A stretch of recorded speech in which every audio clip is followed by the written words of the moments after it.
Back again with another YouTube video. It's your boy Orion G. Today we're gonna react to 10 times SHIT got real in WWE. If y'all know what I mean, kid friendly, but yeah, 10 times S got real in WWE. Let's get right into the video.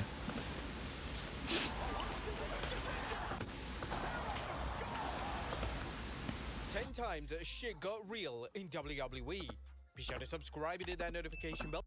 That was a chair shot to the head, which would not be allowed in WWE today. You guys think that chair shots would be legal in WWE, like chair shots to the head again, or will it always be banned? For daily wrestling videos and follow us on Facebook. Number 1, the Jackass Boys get taught a lesson. And this is one of the many instances where celebrity appearances can go wrong in WWE. And you guys remember Jackass? This was that lovable MTV show where a bunch of, well, jackasses... Wait, which year was this? Was this with Sami Zayn, or was this like the one in like 08 or 09? Because I think they did come back. They were there early too. The Jackass crew came out to Raw to promote their upcoming movie, Jackass number 2. That looks like 07 or 06. This is like when DX, I think, reunited again. Nah, it's probably years later. Y'all tell me in the comments. Let's continue the video. We're interrupted by the Samoan bulldozer, Umaga. Now, Steve-O didn't particularly take Umaga seriously from the beginning, which was the start of his downfall. Umaga came in, whooped some ass, and was supposed to leave. But a former WWE star noticed that Steve-O wasn't selling the beatdown. This is when Umaga went straight into shoot mode. Steve-O himself described this as the worst beatdown he's ever received, as Umaga killed him with a Samoan splash, but Steve-O just didn't get the memo that he had to sell the beatdown. So Umaga continued the beating to the point where even WWE officials had to cut the camera away. So it looks like he's not even overselling it. He's just receiving the kicks, and he's just like, It's not really much of a sale. I guess that's what WrestleMania is saying. Umaga's former manager Armando Alejandro Estrada detailed the exact events that led to Umaga destroying the Jackass star on a Grill and JR episode. When we did the TV in Los Angeles, Steve-O and Chris Pontius were there from Jackass in the fall of 06. Steve-O got his ass beat shoot style on Raw because he wasn't supposed to laugh to the extent he did. So when he didn't adhere for the repeated request for him to stay down and sell, Umaga beat that MFer's ass, including legitimately stomping on his head and knocking him out. Okay, so he was mad, and the JA star, I guess, was just trying to be funny, and he didn't know that he was supposed to be on script, and he wasn't doing the right calls. So Umaga got mad, and he just beat him up. Alright, let's continue. We got to the back. We went to thank those guys for working with us, and Steve-O said, "When are we up, guys?" He was so effed up, he'd already forgotten that we had done the deal. But one thing's for sure, the Jackass crew certainly learned to sell moves in their next appearance in WWE. Guys, while we're ahead... Dang, we just started. We got another ad? Well, I don't know. We didn't get an ad before. CJ Parker and Kevin Owens. Before Juice Robinson was, well, Juice Robinson, the AEW star was some hippie dude named CJ Parker in the early days of NXT. The character was rather unpopular and turned right into a jobber. CJ Parker was Owens' first official WWE opponent at NXT TakeOver Revolution, and Parker left a lasting impression on the newcomer. This was supposed to be a dominant showcase for Owens, but Parker hit a palm strike that broke the former Universal Champion's nose. Dang. And I don't even know too much about his character, but I know he was a character, I think, in WWE 2K15 or 16, CJ Parker. And yeah, let's continue. According to Kevin Owens, that was the moment CJ Parker became one of his most favorite people in the world. CJ Parker hit me with a palm strike, and that managed to break my nose. The fact that he hit me so hard, he ended up cutting his own hand on the bone. And Kevin Owens is literally going through a severe injury now, which he had to get, I think, surgery for. He's still out of action. He was bleeding from the hand, and I was bleeding from the nose. He covered me and I kicked out. He had concern in his voice, and my exact words were, "You exploded my nose." We finished the match, we came back, and I was happy he broke my nose because it was a perfect way to start things off. He and I really got close after that, and he's to this day one of my favorite people. I guess he didn't really care that his nose was broken. I mean, I don't really understand, but hey, that's wrestling for you. In the world, seeing Seeing a violent and bloody Owens destroy Parker did make help his WWE debut special, and it cemented as one of the most memorable moments in NXT history. Number 3, Shawn Michaels' wife gets clocked out for real. Shawn Michaels and Chris Jericho had the best feud of 2008. These two had an intense rivalry that got better every time they were in the ring. One of the more memorable moments was Jericho punching Shawn's wife. Yo, I've never caught this. Like, I know they had a big rivalry and all that. He smashed his face through glass. Chris Jericho, the highlight reel. But I never caught this.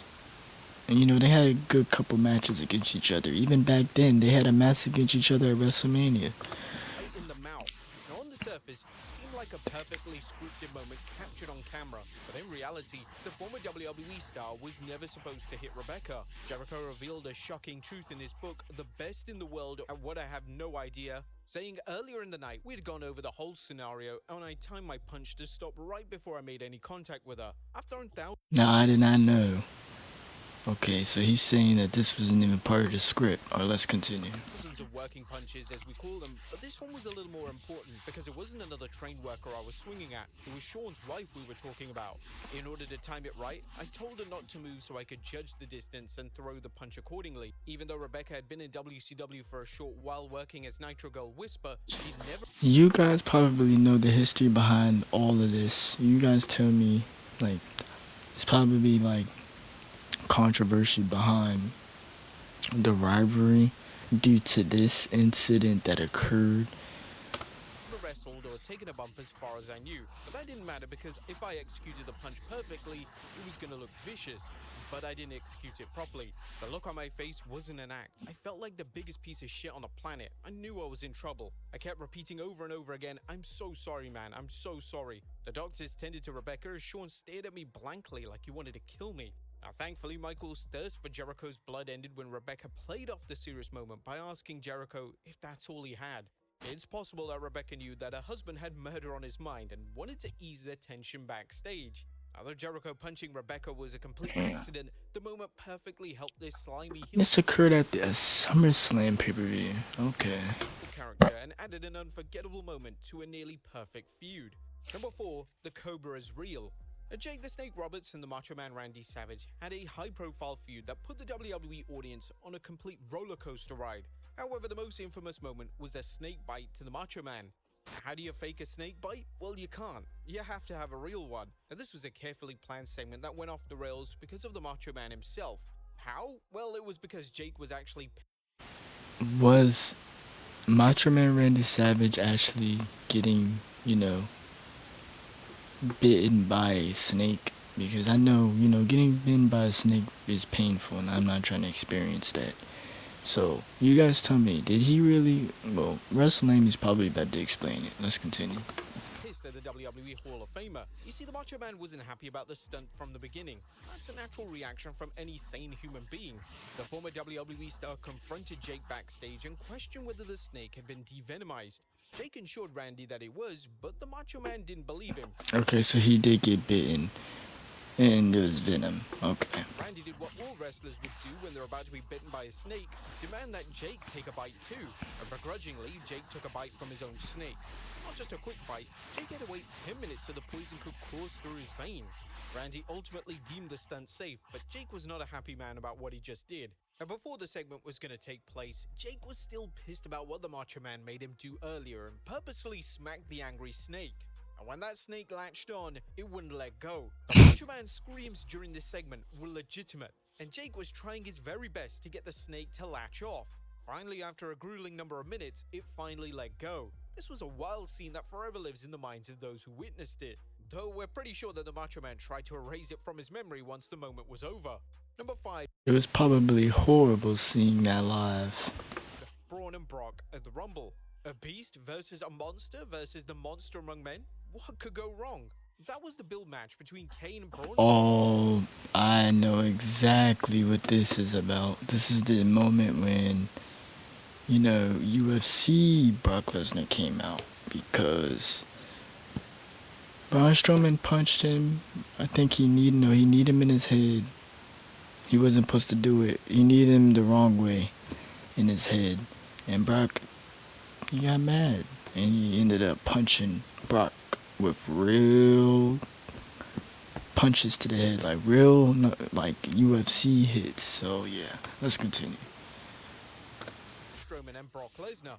Strowman was at the height of his career and Vince McMahon was pushing him to be at the top, but the former WWE star realized that night that even a monster can be tamed. Now you see, Strowman got a little overzealous in his battle with Lesnar during the match, and the Beast Incarnate gave him a reality check with his fist. They love showing this advertisement because I guess this game is big popular right now. Held the exact moment during his interview with Chris Van Fleet.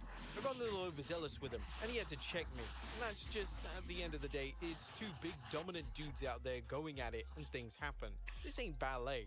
I stiffed him on accident with a knee, and he wasn't happy with it, so he clobbered me on the side of the head. And I like to think that I'm the only human on earth that's ever taken a right hand for Brock that didn't go night-night. I went 20 more minutes in the match. It didn't feel good. I mean, you see the slow motion. My skull moves, and then the skin catches up.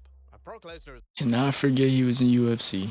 a former UFC heavyweight champion who probably still believes that eating nails for breakfast is a must for any man. So it's no surprise that the former WWE champion's receipt will have you seeing stars for the rest of the day. And once the two got backstage, the beef was squashed. Number 6, Kofi clocks The Miz. Now, the former WWE champion Kofi Kingston was no stranger to the loudmouth of Cleveland, Ohio, but Kingston managed to shut him up for one night. The Miz and Kingston had a normal match on Monday Night Raw back in 2012 until Kofi gave him a surprise Trouble in Paradise that looked brutal. Unfortunately, Kofi misjudged the timing and space, but luckily for The Miz, he didn't get a concussion. It was still a good Trouble in Paradise, even though it wasn't supposed to be playing like that. It was a good spot, in a sense. A good Trouble in Paradise spot. But he had a nasty laceration that required a couple of stitches. Say what you want about The Miz, but the guy is one tough SOB. He got a concussion during his match against John Cena at WrestleMania 27 and still kept going. He even lost a tooth after. Yeah, because he did not remember anything that went on in that match, even after winning it.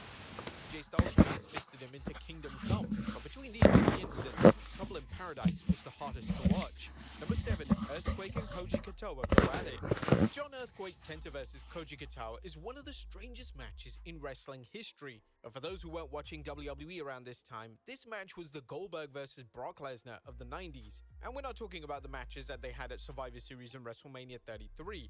And for some backstory, WWE held a joint pay-per-view with Super World of Sports called Wrestle Dream on April 1st, 1991. The card was a Worlds Collide event that saw Bret Hart battle George Takano, and Hulk Hogan defended the WWE Championship against Yoshiaki Yatsu. Now honestly, the show was quite forgettable, except for the Earthquake vs Koji showdown.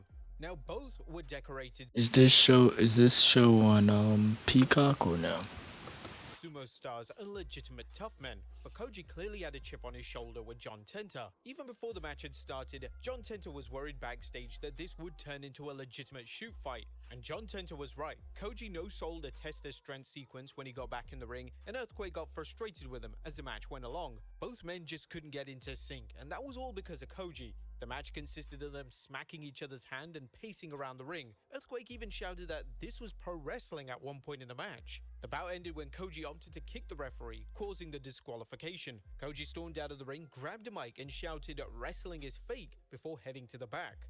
Now, Koji had a reputation for his unprofessional behavior, and just before his match with Earthquake, Koji was fired from. This man broke kayfabe. He done said that wrestling is fake. First of all, it's 50-50. You know, we put their bodies on the line. Even though it's still script, they still put their bodies on the line. But dang, he was breaking kayfabe around that time. From New Japan Pro Wrestling and expelled from the sumo due to his poor behavior. As you can imagine, everyone backstage was heated over Koji's stunt. Reportedly, Hulk Hogan, Bret Hart, and Randy Savage were waiting in the locker room to kick his ass. But they never got a chance because Koji. They were waiting in the locker room to do what again? Yeah, I heard. Koji was flipping out on his wife Hachira Tanaka, who was the Super World of Sports manager. He was eventually fired for the Wrestle Dream incident, but Koji actually did return to WWE at WrestleMania 7, beating Demolition with Genichiro. He ultimately left professional wrestling to. Sure, at least he beat Demolition. Demolition was a known tag team back in the WWF in the 80s. Yeah, so yeah. Koji Qatar. Okay. Pursue a career in MMA, an actual shoot fight. Number 8, Ken Shamrock and Vader go stiff. Legitimately, Ken Shamrock is one of the toughest men on the planet. The UFC Hall of Famer beat some of the toughest fighters during the early days of UFC, so naturally, Shamrock He destroyed The Rock at WrestleMania. I think it was, what was it, 13 or 14? Either one. is a fighter. That's what he knew growing up, and that's the same style he brought into the WWE. But Shamrock learned in his match against Vader that he isn't the only man on the planet that can hit hard. During his match against Vader at In Your House, A Cold Day in Hell, the former Intercontinental Champion accidentally broke the WWE Hall of Famer's nose. In return, Vader gave Shamrock his receipt with a hard shot of his own. Everyone knows of the infamous chair shot that The Rock gave Shamrock. Well, during his interview with Chris Van Vliet, Shamrock explained that it reminded him of that very moment looking back. I'm a fighter, and I just I mean, he did ask for the chair shot to the head, though, so. tried to go in and do what I thought was normal. So normally, I'm used to just sparring, right? You spar, but you don't hurt guys, and that's kind of what I did with Vader. I guess I ended up breaking his nose, didn't know it. And the funny thing is that Shamrock thought that Vader's hard shot was pretty freaking awesome. I found out later on that he gave me a receipt when he hit me hard. I went down real hard. That's like the chair shot where people look at it and go, oh, Vader really nailed him. He must have pissed Vader off. I'm thinking to myself, what? What are you talking about? And then I watched him and I was like, that's awesome.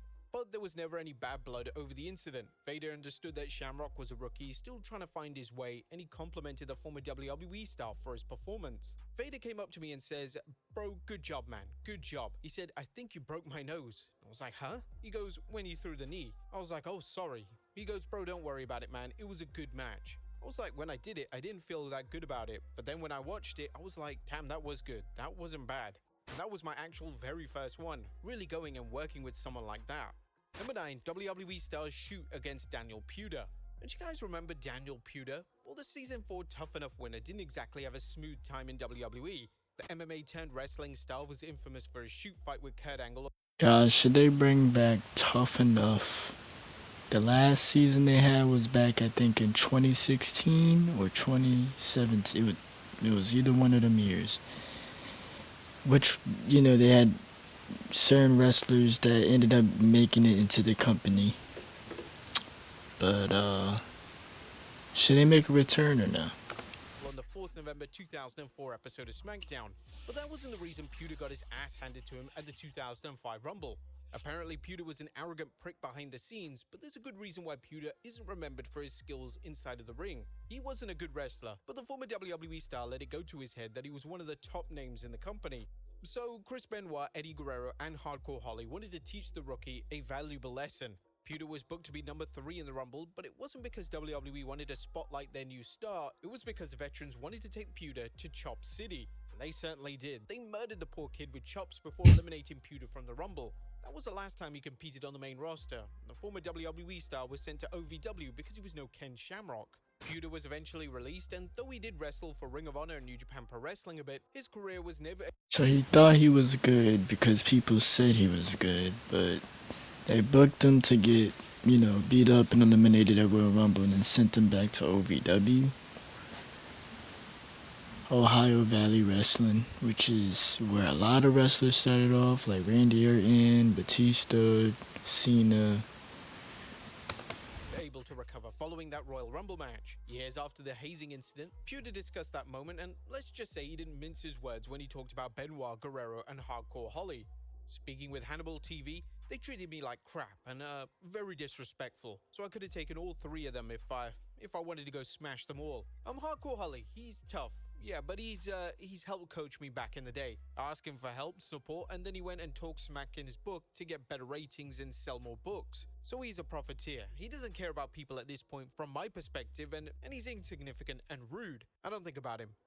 Eddie Guerrero and Chris Benoit, I thought they were nice guys. I liked Eddie, but, you know, after that happened, I thought both of them, you know, it is what it is. Like, again, you know, look at who treats people good in this world and look at people who treat like crap. And I mean, he did sell the chops. Rest in peace to Eddie and Chris Benoit. What happens in their lives, and they create their own outcomes. Now, it sounds surprising that Puder is bitter about the experience, but WWE was a different time during this era where hazing of this nature was pretty common to the... And a lot of the, you know, it's...